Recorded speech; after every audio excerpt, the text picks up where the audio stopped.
ધંધુકામાં થોડાક સમય અગાઉ ધર્મેશ ભરવાડ નામના યુવકનો જીવ લઈ લેવા પર ખૂબ તણાવભર્યા માહોલનું સર્જન થયું હતું અને આ પછી બંને સમુદાય સામસામે આવી ગયા હતા. આ ઘટના પછી ઉશ્કેરાયેલા ટોળા દ્વારા હોટલ ગંજના માલિક અને તેમના પુત્ર પર હુમલો કરવામાં આવ્યો હતો. હવે આ સમગ્ર ઘટનાને લઈને 10 થી 12 અજાણ્યા શખ્સોની સામે પોલીસ ફરિયાદ નોંધીને તપાસ શરૂ કરવામાં આવી છે. તો આવો જાણીએ સમાચાર વિસ્તારથી. નમસ્કાર, જમાવટ સાથે હું છું પાર્થ.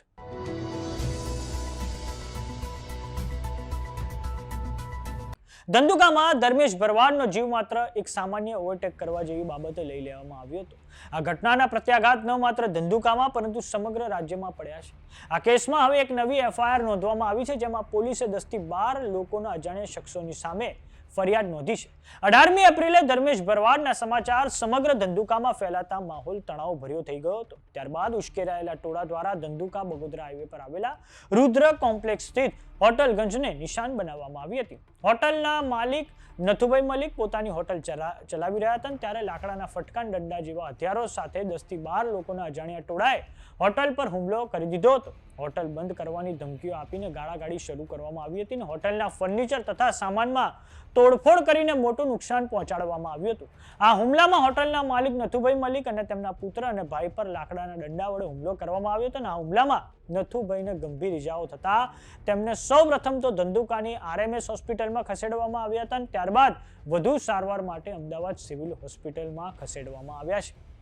આ સમગ્ર ઘટના અંગે સલીમ મલેકે ધંધુકા પોલીસ મથકે ફરિયાદ નોંધાવી છે અને પોલીસે 10 થી 12 અજાણ્યા શખ્સોની વિરુદ્ધ રાયોટિંગ અને મારપીટનો ગુનો દાખલ કર્યો છે. તો થોડાક સમય અગાઉ આ ધંધુકાના કેસમાં બંને આરોપીઓ સમીર અને રિઝવાનને કોર્ટ સમક્ષ પોલીસ દ્વારા રજૂ કરવામાં આવ્યા હતા, જેમાં કોર્ટે આ બંને આરોપીઓના 2 દિવસના રિમાન્ડ મંજૂર કર્યા છે, જેનાથી આગામી સમયમાં આ ઘટનાને લઈને વધુ ખુલાસા થાય તેવી સંભાવના છે. તો બીજી તરફ પોલીસે બંને આરોપીઓનું ધંધુકાની બજારમાં એમણે સરઘસ પણ કાઢવામાં આવ્યું હતું અને આરોપી રિઝવાન અને સમીરને જ્યાં તેમણે આ સમગ્ર ઘટનાને અંજામ આપ્યો હતો ત્યાં લઈ જવામાં આવ્યા હતા. ત્યારબાદ એક રિકન્સ્ટ્રક્શન પણ પોલીસ દ્વારા હાથ ધરવામાં આવ્યું છે.